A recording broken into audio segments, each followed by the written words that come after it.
I got so much motherfucking design on right now. Break it down, bring it back, make it clap. I got 3 old thoughts, new guap, where that thing. Bitches on my line, and you know they come strapped, hold up. Assalamualaikum warahmatullahi wabarakatuh. Perkenalkan, nama saya Hanisa Febrian dengan NIM 2205040034. Baiklah, pembahasan di video kali ini adalah tentang mazhab-mazhab dalam ilmu hukum. Mazhab-mazhab hukum sering juga disebut aliran-aliran hukum. Dengan mempelajari mazhab-mazhab hukum, kita dapat mengetahui pendapat para ahli hukum. Yang pertama itu mazhab hukum alam.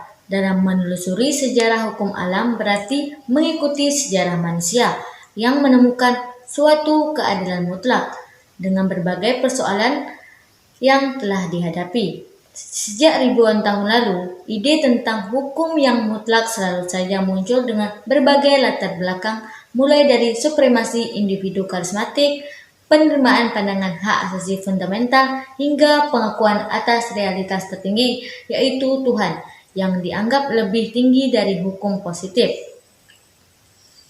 Adapun hukum alam terbagi menjadi 3, yaitu 1. Hukum alam irasional.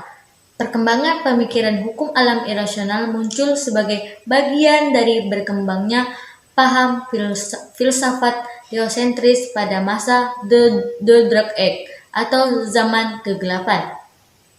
Yang kedua itu hukum alam rasional. Aliran hukum alam rasional muncul sebagai penentangan atas hukum alam irasional yang mendominasi selama abad pertengahan. Aliran ini mulai berkembang seiring era Renaissance atau zaman kelahiran kembali yang diusung oleh pemikiran filsafat logosentris di Eropa. Yang ketiga itu hukum alam modern. Meski pemikiran hukum alam pada hakikatnya merupakan pemikiran klasik yang muncul dalam periode filsafat abad teosentris hingga Renaissance.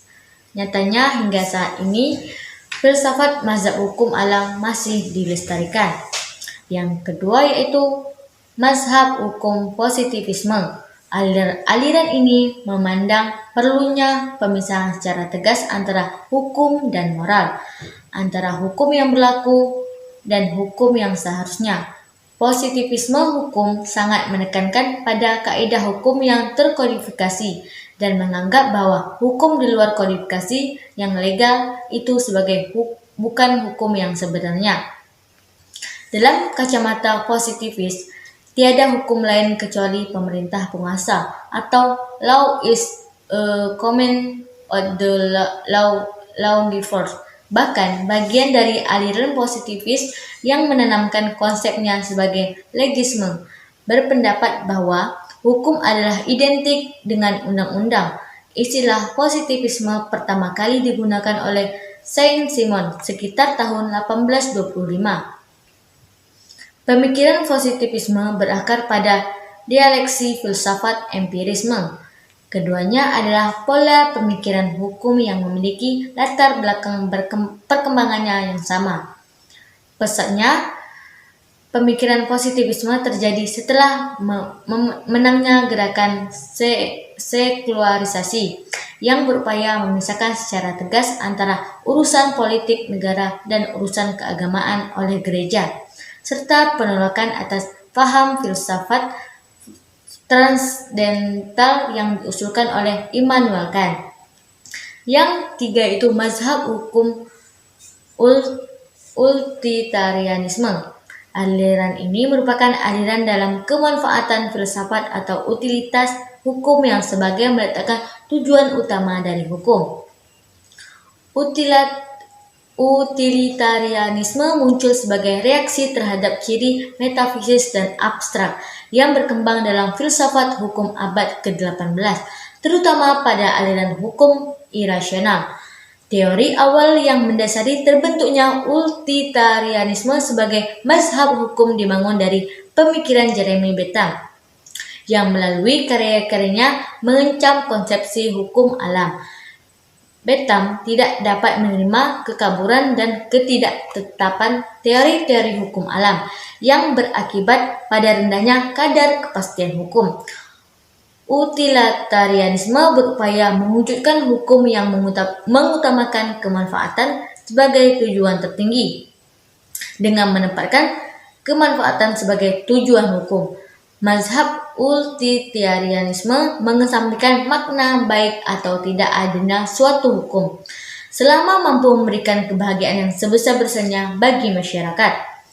Penganut mazhab ini berkeyakinan bahwa pada prinsipnya manusia akan melakukan tindakan-tindakan untuk mendapatkan kebahagiaan yang sebesar-besarnya dan mengurangi penderitaan. Fitrah inilah yang dianggap sebagai hakikat tujuan hidup manusia dan dengan sendirinya menjadi hakikat tujuan dari hukum.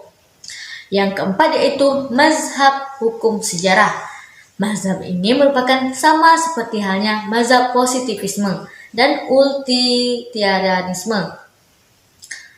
Mazhab sejarah muncul sebagai reaksi terhadap teori hukum alam atau hukum kodrat yang diusung oleh Hugo de Gorat serta ilmuwan hukum alam Renaissance lainnya.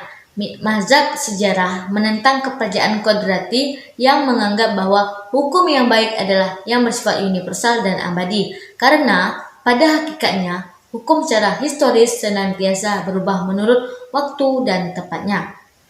Selain itu, sebagai reaksi terhadap mazhab hukum alam, terbentuknya mazhab sejarah juga dipengaruhi oleh 4 alasan. Yang pertama yaitu perkembangan filsafat empirik dan rasional sebagai akibat dan Renaissance beriringan dengan meningkatkan dengan gelombang sekularisasi. Cabang filsafat teologi yang sebelumnya berpengaruh besar dalam masyarakat Eropa secara bertahap mengalami pergeseran kepada filsafat logosentris.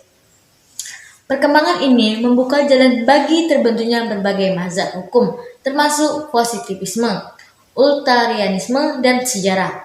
Yang kedua itu semangat revolusi Prancis dan revolusi Amerika yang menentang wewenang tradisi feodalisme, oligarki, dan misi kosmopolitan sehingga memungkinkan pemikiran-pemikiran terkait kebebasan, kesetaraan, dan keadilan tanpa status kelas sosial, mengemukakan dalam dialeksi ilmu pengetahuan Eropa. Yang ketiga yaitu penegakan hukum di Eropa yang buruk pada abad ke-18 dan 19 memunculkan rasa ketidakpercayaan publik terhadap hakim sebagai penegak keadilan.